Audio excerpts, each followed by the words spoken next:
वेदविलास गावारी साहेब.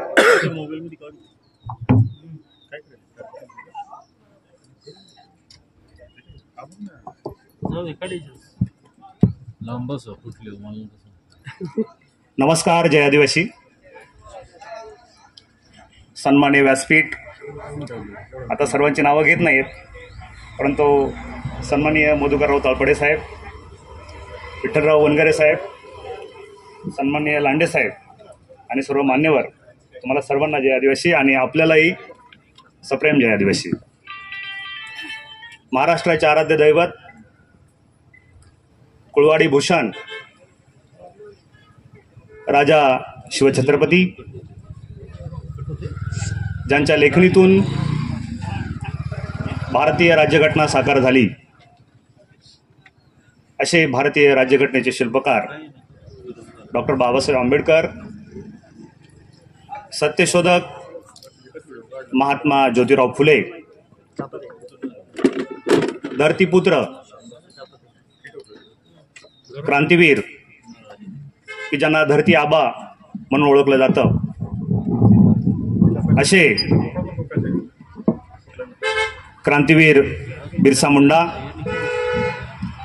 सह्याद्री पुत्र, सह्याद्रीचा ढाण्या वाघ की ज्याने या सह्याद्रीच्या मातीमध्ये वसाहतवादाविरुद्ध क्रांतीचं स्फुल्लिंग पेटवलं, असे क्रांतीवीर राघोजी भांगरे, क्रांतीवीर होण्या केंगले.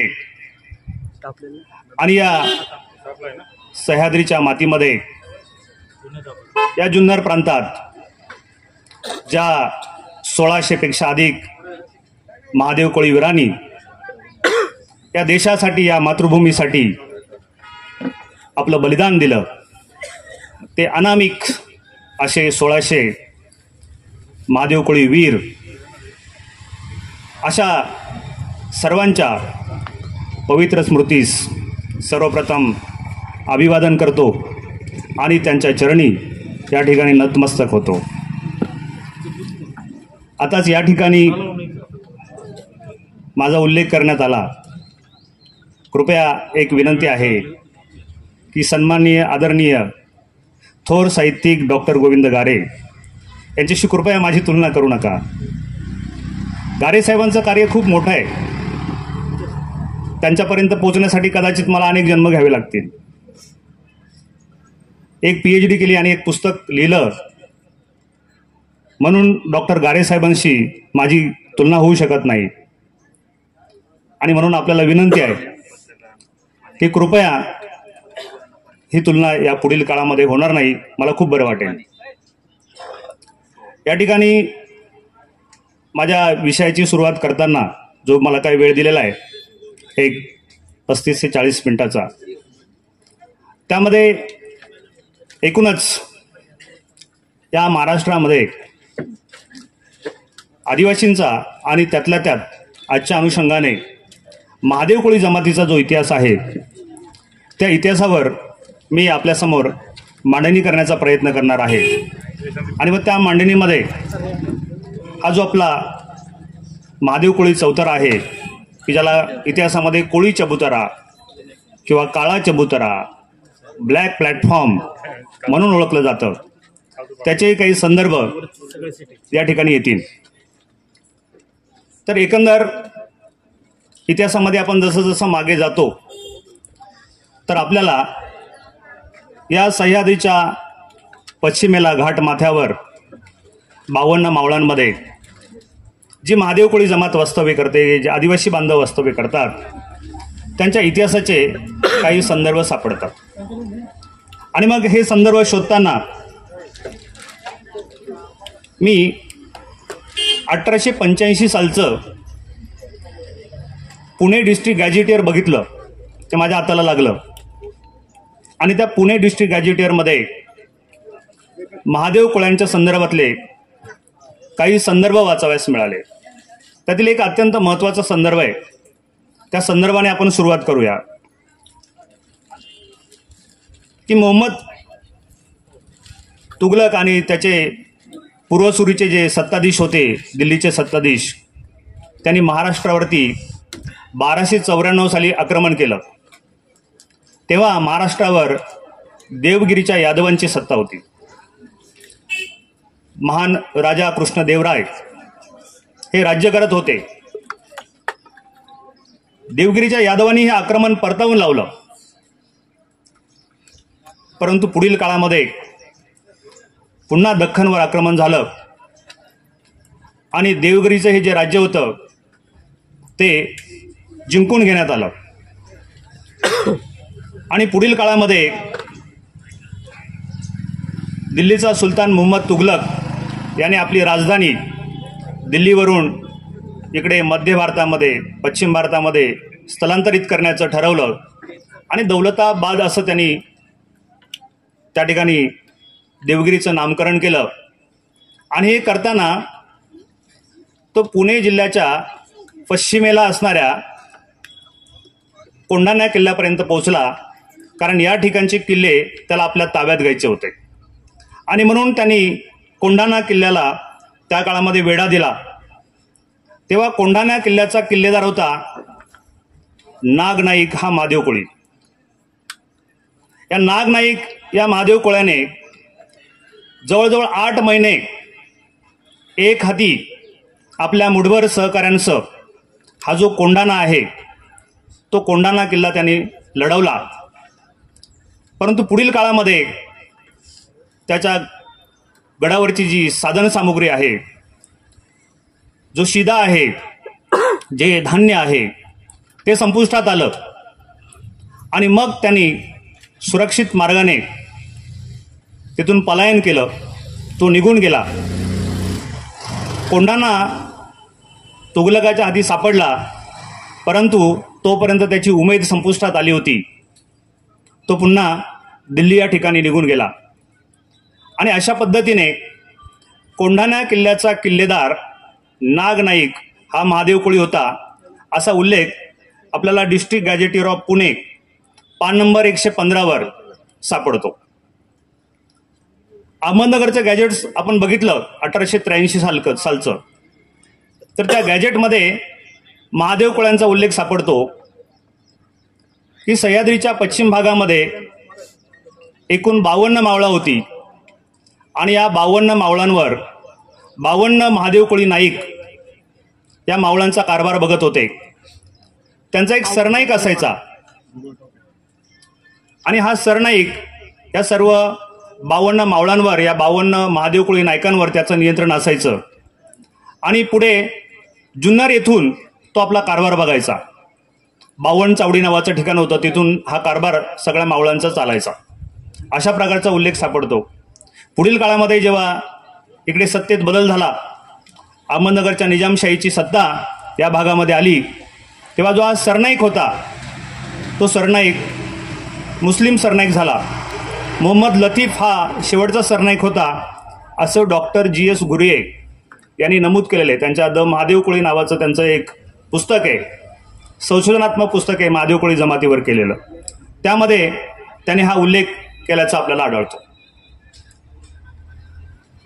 त्यानंतर पुढे 1346 साली या महाराष्ट्रामध्ये जायबा मुकणे यांनी जे मुकणे संस्थान आता आपण ओळखतो, त्याला मुकणे डेन्सिटी असं म्हटलं जातं, तर या जव्हारच्या राजाची त्यांनी जव्हारचं राज्य निर्माण केलं. आणि आपण जर त्याचे संदर्भ बघितले तर जव्हारचं हे जे राज्य आहे त्या जव्हारच्या राज्यामध्ये त्या काळात एकूण 22 किल्ले होते आणि 9 लक्ष उत्पन्नाचा प्रदेश या राज्यामध्ये समाविष्ट होता. या संदर्भातले पुरावे सुद्धा Pune district gazetteer, Thane district gazetteer, Ahmednagar district gazetteer या जिल्हा गॅजेटियर्समध्ये आणि ब्रिटिशांनी त्यांच्या स्वतःच्या हस्ताक्षरामध्ये या प्रांतातील ज्या नायकांची माहिती लिहून ठेवलेली आहे, महादेव कोळी नायकांची माहिती लिहून ठेवलेली आहे, त्यामध्ये सुद्धा हे संदर्भ आल्याचं आपल्याला दिसून येतं. आणि पुढे भारताला स्वातंत्र्य मिळेपर्यंत हे जव्हारचं जे संस्थान आहे ते अबाधित होतं. म्हणजे जवळजवळ जव्हारकरांनी या महाराष्ट्रामध्ये 650 वर्ष इतकं राज्य केलेलं आहे. म्हणजे एवढ्या मोठ्या कालखंडामध्ये त्या भागामध्ये महादेव कोळ्यांचं राज्य होतं आणि तिथून पुढे मग महादेव कोळी स्वतःला राजकोळी म्हणायला लागले, की ज्याचा उल्लेख आपल्याला ब्रिटिश रेकॉर्डमध्ये अनेक ठिकाणी आल्याचं दिसून येतं. तर अशा पद्धतीने हे महादेव कोळ्यांच्या संदर्भातले बरेचसे संदर्भ आपल्याला ब्रिटिश रेकॉर्डमध्ये पाहायला मिळतात. हे जव्हारचं जे राज्य आहे ते अत्यंत मोठं होतं. म्हणजे आजच्या पुणे जिल्ह्यातील काही भाग, अहमदनगर नाशिक जिल्ह्यातील काही भाग, आजच्या ठाणे आणि पालघर जिल्ह्यातील बराचसा जो डोंगराळ भाग आहे हा जव्हारच्या राज्यामध्ये समाविष्ट होता. म्हणजे अकोले तालुक्यातील रतनगडापासून तर अगदी अलंग मदन कुलनपर्यंतचे जे किल्ले आहेत, हरिश्चंद्रगड आहे, हे सगळे मुख्य किल्ले तेव्हा मुकणे राजाच्या ताब्यात होते. पुढील काळामध्ये हळूहळू हे संस्थान जे आहे ते जशी आक्रमणं झाली तसं त्याचं क्षेत्र कमी होत गेलं आणि जेव्हा इंग्रज या देशामध्ये आले तेव्हा या संस्थानाचा आकार किंवा या राज्याचा आकार अत्यंत कमी झालेला होता. अशा प्रकारचे बरेचसे संदर्भ आपल्याला त्या ठिकाणी सापडतात. आता अशा पद्धतीने हे सगळं मांडण्याचं कारण आहे की महादेव कोळी जमात जी आहे या जमातीला एक असा मोठा इतिहास लाभलेला आहे. म्हणून हे संदर्भ मी आपल्याला या ठिकाणी दिले. एक अमेरिकन इतिहासकार आहे, त्याचं नाव आहे फ्रेडरिक ब्रूस रॉबिन्सन आणि त्यांनी एक प्रबंध लिहिलेला आहे या सह्याद्रीतील महादेव कोळ्यांवर. त्या प्रबंधाचं नाव आहे adoption to colonial rule by the world tribe of Bombay presidency. यामध्ये तो काय म्हणतो महादेव कोळ्यांबद्दल, तर तो म्हणतो the Kolis long history and inveterate warriors and primitive rebels. म्हणजे येथील महादेव कोळ्यांना तो वॉरियर म्हणून संबोधतो. वॉरियर म्हणजे योद्धा, की जो लढतो असा योद्धा. म्हणजे एक योद्धा म्हणून, वॉरियर म्हणून त्यांनी महादेव कोळ्यांचा उल्लेख केल्याचा आपल्याला त्याच्या प्रबंधामध्ये दिसून येतं.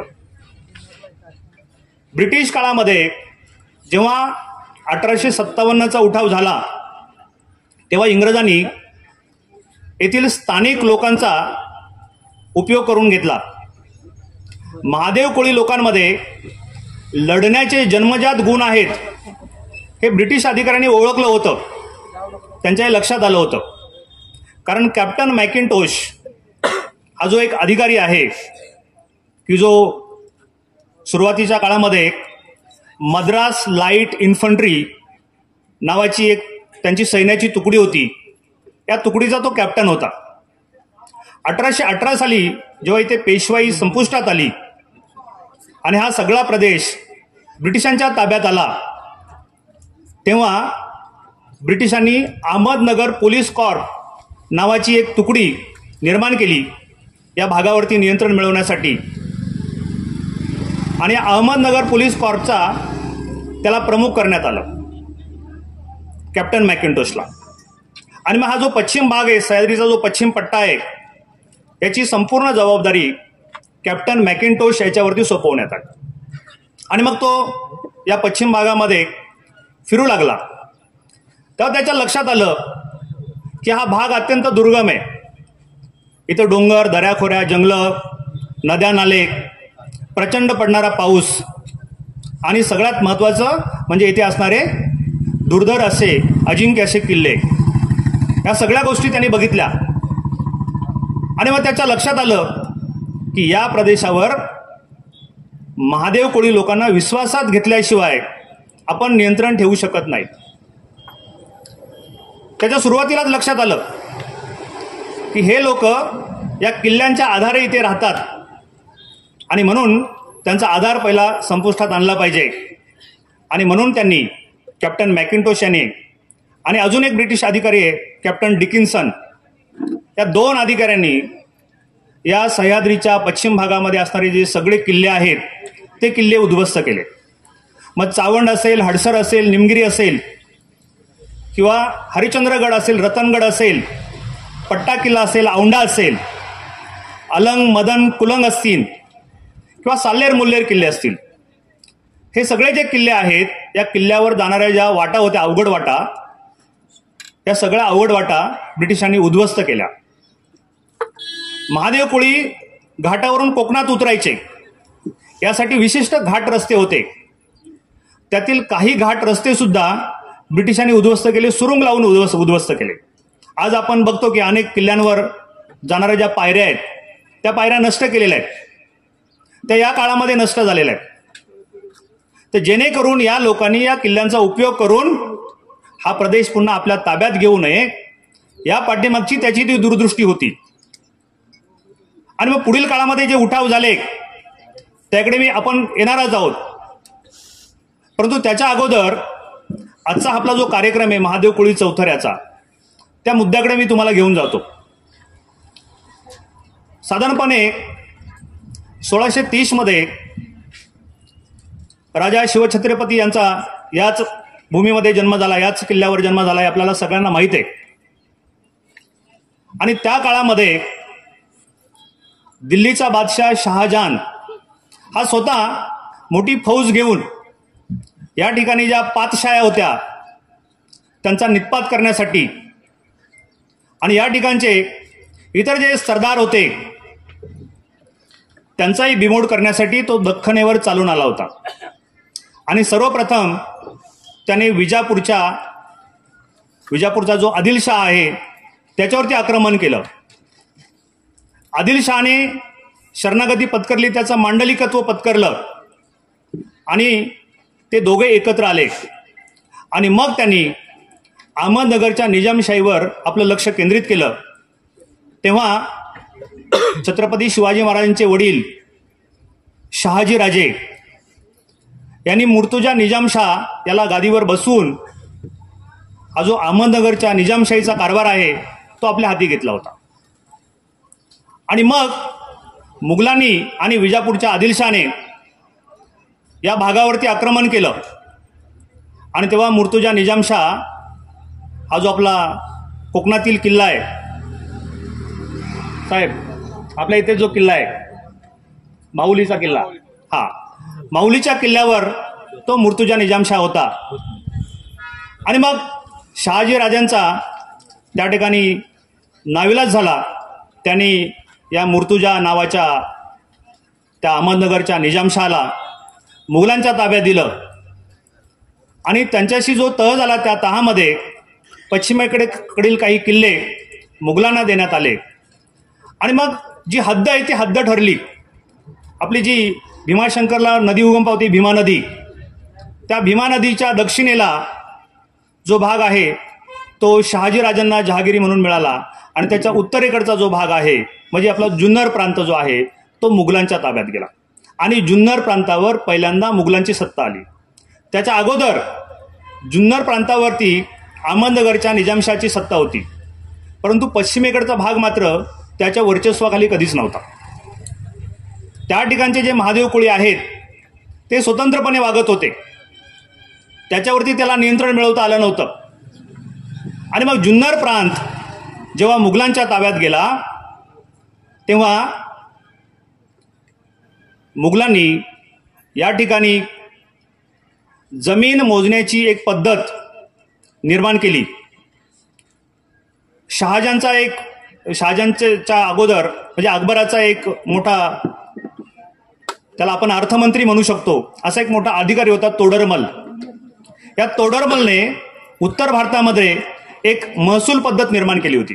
जशी इकडे आपल्या दख्खनमध्ये मलिक अंबरने एक महसूल पद्धत निर्माण केली होती, तशी तोडरमलने एक महसूल पद्धत निर्माण केली होती. आणि मग शहाजहान जेव्हा इकडे आला आणि हा प्रदेश जेव्हा त्याच्या ताब्यात आला तेव्हा या प्रदेशामध्ये ती जी तोडरमलची पद्धत आहे ती पद्धत आपण इकडे सुरू करावी असं त्यांनी ठरवलं. आणि मग मुर्शिद कुली खान नावाचा त्याचा एक अधिकारी होता. या अधिकाऱ्यावरती ही जबाबदारी सोपवण्यात आली. आणि मग तुमचे पश्चिम भागातील महादेव कोळ्यांचं वास्तव्य असणारी सगळी गावं, त्यांची सगळी जमिनी याची नव्याने मोजणी करण्यात आली आणि नव्याने महसूल ठरवण्यात आला. आता आपल्याला कल्पना आहे की पश्चिमेकडची जमीन कशी आहे. प्रचंड पाऊस पडतो, प्रचंड डोंगर उतार, प्रचंड जंगलं, आणि त्या ठिकाणी येणारं पीक जे आहे ते अत्यल्प असतं. शेती जळायची आहे म्हणजे वर्षभर पुरेल एवढं धान्य तेथील शेतकरी पिकू शकत नाही. अशा शेतकऱ्यांवर या महसूल पद्धतीच्या माध्यमातून अतिरिक्त कर बसवण्यात आले आणि याला महादेव कोळी लोकांनी विरोध केला. ही मुर्शिद कुलीखानाची जी पद्धत होती याला विरोध केला. आणि इतरही कारणं होती त्याला, की मुघलांची सत्ता आल्यामुळे या ठिकाणी त्यांनी महादेव कोळी लोकांना त्रास देऊन त्यांचं शोषण करायला सुरुवात केली. आणि मग महादेव कोळ्यांनी या ठिकाणी मुघलांच्या विरोधामध्ये संघर्ष पुकारला. मुघलांच्या विरोधामध्ये त्यांनी उठाव सुरू केला. आणि मग इकडचे पश्चिमेकडचे जे किल्ले आहेत ते सगळे किल्ले त्यांनी आपल्या ताब्यात घेतले. आणि त्याच काळात आता इथे इतिहासकारांमध्ये काही मतभेद आहेत. आता आपण कॅप्टन मॅकिंटोशचा जर विचार केला तर कॅप्टन मॅकिंटोशने the tribe of Mahadev Koli नावाचा एक जे आपला एक त्यांनी मोठा लेख लिहिलेला आहे किंवा एक रिपोर्ट लिहिलेला आहे. त्या रिपोर्टमध्ये 1835-36 साली हा रिपोर्ट प्रसिद्ध झालेला आहे. त्यामध्ये 200 वर्षापूर्वी ही घटना जुन्नर प्रांतामध्ये घडली असा तो उल्लेख करतो. म्हणजे 1836 पासून आपण 200 वर्षे मागे गेलो तर 1636 पर्यंत जाऊन थांबतो. बरोबर आहे ना. मग जर आपण कॅप्टन मॅकिंटोशला प्रमाण मानलं तर ही जी घटना आहे कोळी चबुतऱ्याची घटना ही 1636च्या दरम्यान घडली होती असं आपल्याला म्हणता येतं. कारण मॅकिंटोशनेच म्हटलेलं आहे. त्यांनी त्या रिपोर्टमध्ये मेन्शन केलेलं आहे की कोळी चबुतऱ्याची जी घटना आहे ती साधारणपणे 1835-36ला तो म्हणतो की 200 वर्षापूर्वी ही घटना घडलेली आहे. Transaction of the Bombay geographical society यांनी कॅप्टन मॅकिंटोशचा रिपोर्ट आपल्या पुस्तकामध्ये पब्लिश केलेला आहे.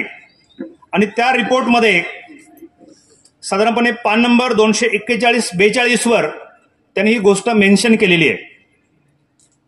आणि मग तो म्हणतो की ही घटना घडली त्याचं कारण होतं की मुघलांची या प्रदेशामध्ये वाढलेली दडपशाही. आणि या दडपशाहीला येथील जो महादेव कोळ्यांचा प्रमुख होता सरनाईक खेमी, या खेमीने विरोध केला. त्याने इतर महादेव कोळी नाईक आणि आपले सहकारी जमा केले आणि मुघलांच्या या दडपशाहीला विरोध करायला सुरुवात केली. पश्चिमेकडील अनेक किल्ले आपल्या ताब्यात घेतले.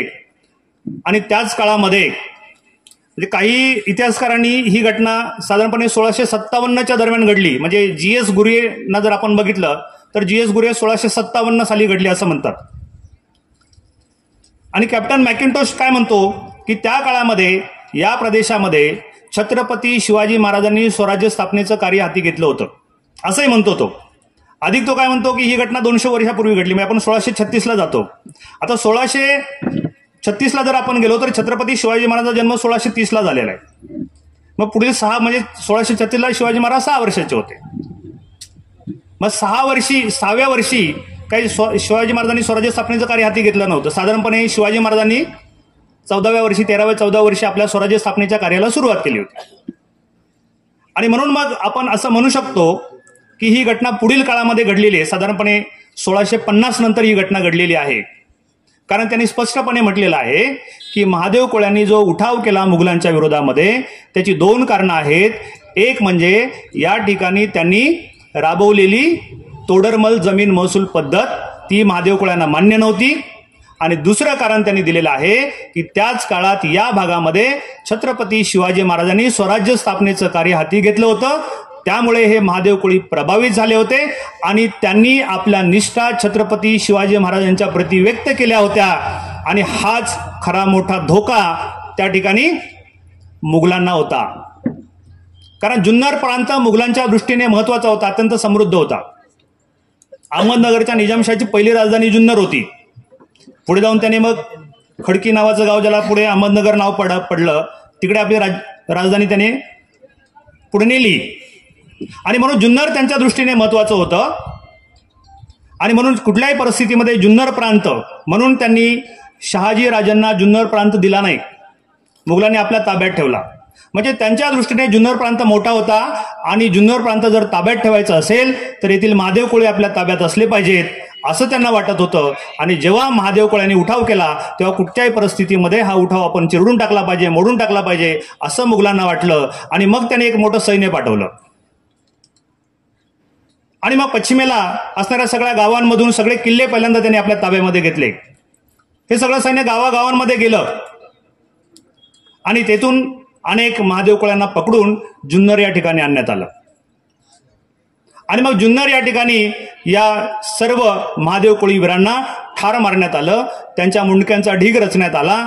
त्याच्यावरती एक चबुतरा बांधण्यात आला. तो चबुतरा काळा चबुतरा, कोळी चबुतरा म्हणून ओळखला जातो किंवा त्याला ब्लॅक प्लॅटफॉर्म असं त्या मॅकिंटोशने म्हटलेलं आहे. अशा पद्धतीने या कोळी चबुतऱ्याचा इतिहास आपल्याला बघायला मिळतो.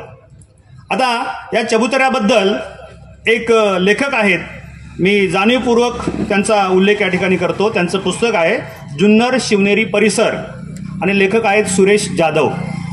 आणि हे पुस्तक भारतीय पुरातत्व म्हणजे प्रकाशक आहेत पुरातत्व व वस्तू संग्रहालय विभाग महाराष्ट्र शासन 1982 साली त्यांनी पब्लिश केलेलं पुस्तक आहे.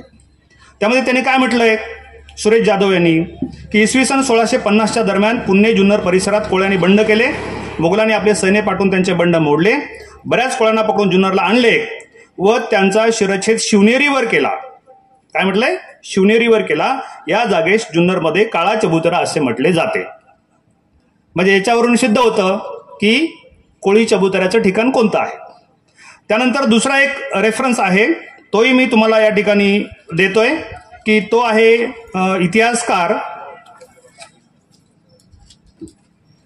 इतिहासकार डॉक्टर लहू गायकवाड सर.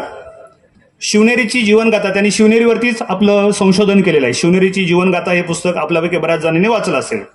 त्यातील पान नंबर 36 वर ते म्हणतात की शिवनेरीच्या बालेकिल्ल्याजवळ कोळ्यांचा चबुतरा ही वास्तू आहे.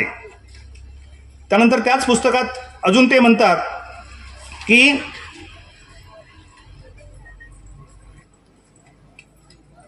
1636च्या मे महिन्यात माऊलीचा तह झाला. शहाजी राजांनी मुर्तजा निजाम शास रंदोला खान म्हणजे विजापूरचा सरदार याच्या हवाली केले. जर मी मगाशी सांगितलं जे जुन्नर परिसरातील किल्ले मोगलांच्या ताब्यात देण्यात आले व जुन्नरवर मोगलांची सत्ता सुरू झाली. जुन्नर प्रांत मोगलांच्या ताब्यात येताच स्थानिक जनता व मोगल यांच्यात संघर्ष सुरू झाला.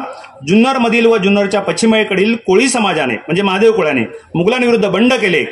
मोगलांनी आपले सैन्य पाठवून सर्व कोळ्यांना पकडून शिवनेरीवर कैदेत टाकले. त्यातील काहींना ठार केले.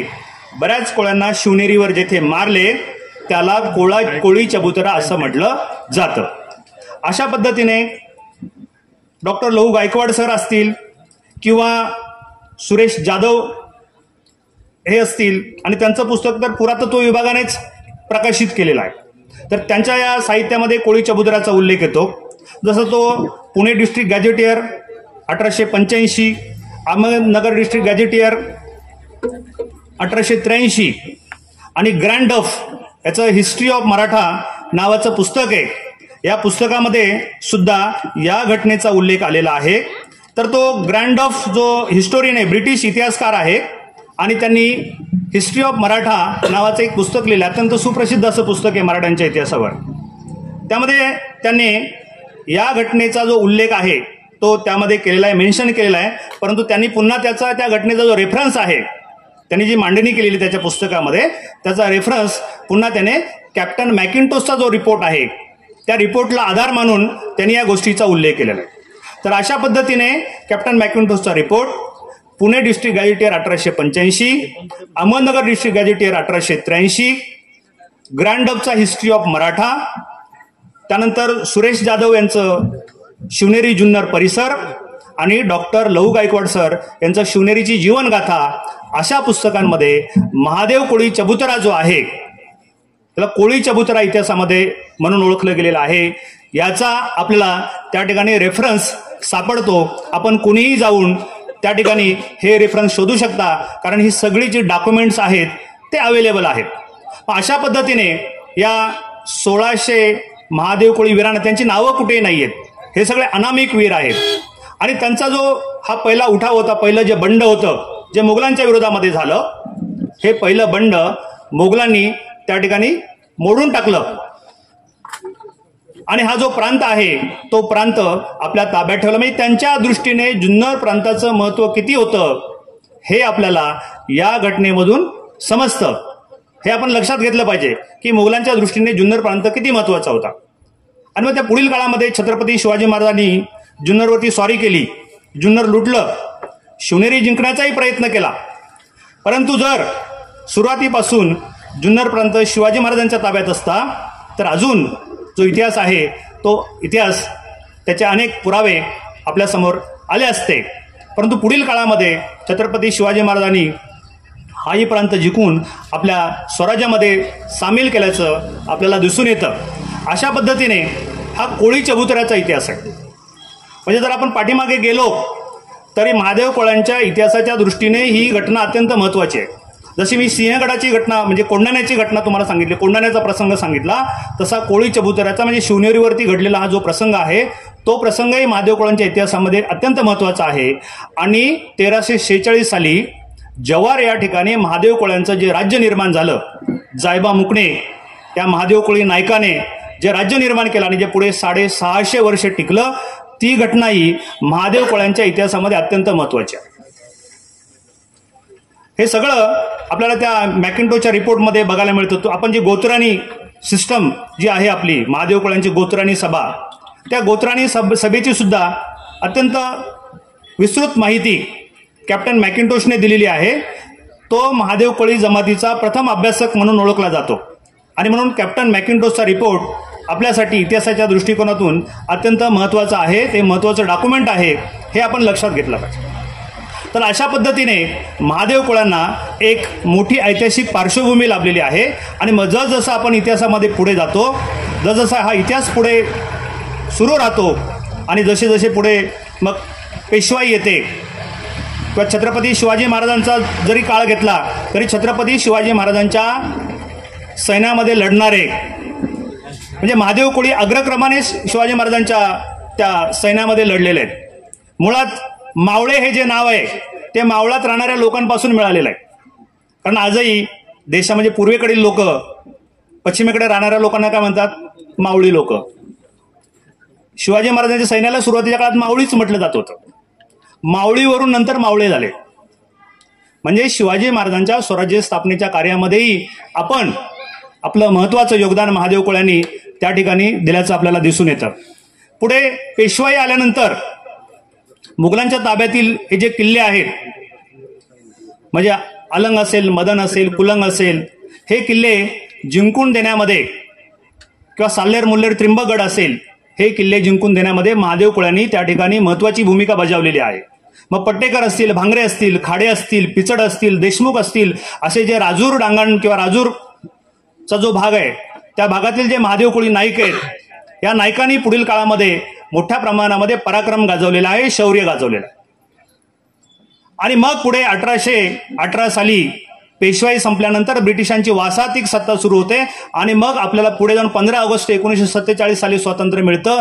या दरम्यान म्हणजे 1818 ते 1947 या कालखंडामध्ये महादेव कोळी जमातीने ब्रिटिशांच्या वासाहतिक सत्तेविरुद्ध प्रचंड मोठा संघर्ष केलेला आहे. माझं एक पुस्तक आहे, वसाहतिक महाराष्ट्रातील आदिवासींचे उठाव. हे पुस्तक याच कालखंडावर आधारित आहे.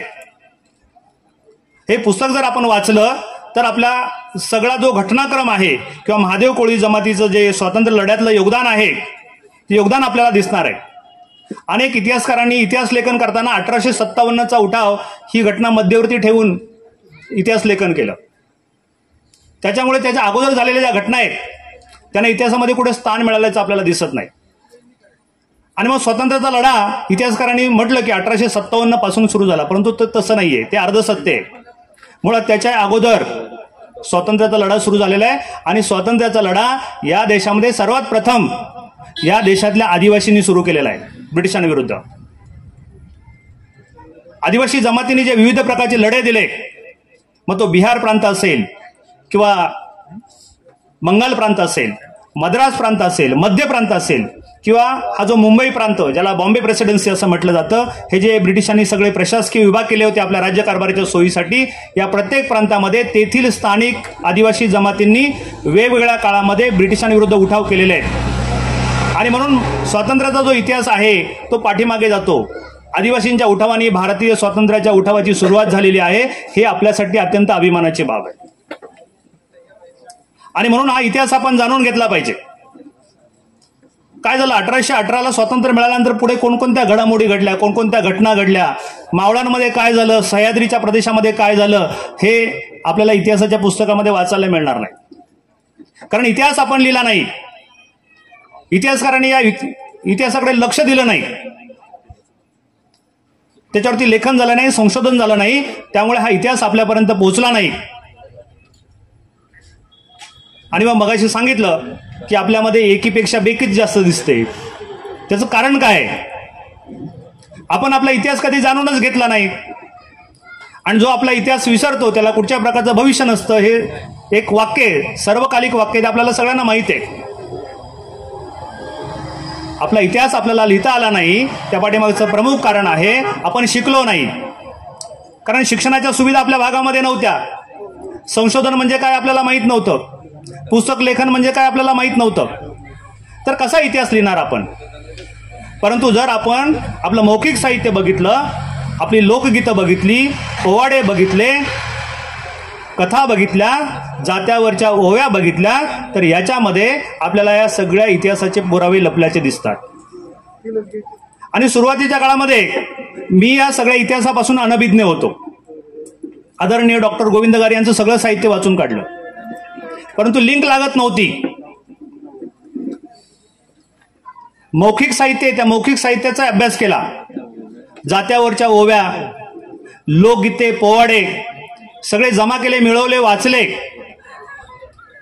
आणि मग पुढे संशोधन करताना जेव्हा ब्रिटिशकालीन कागदपत्रे उपलब्ध झाली तेव्हा या सगळ्या मौखिक पुराव्यांशी इतिहासाची सांगड घालताना लक्षात आलं की या सगळ्या इतिहासाचे पुरावे उपलब्ध आहेत आणि ते पुरावे आपल्या दृष्टीने अत्यंत महत्वाचे आहेत.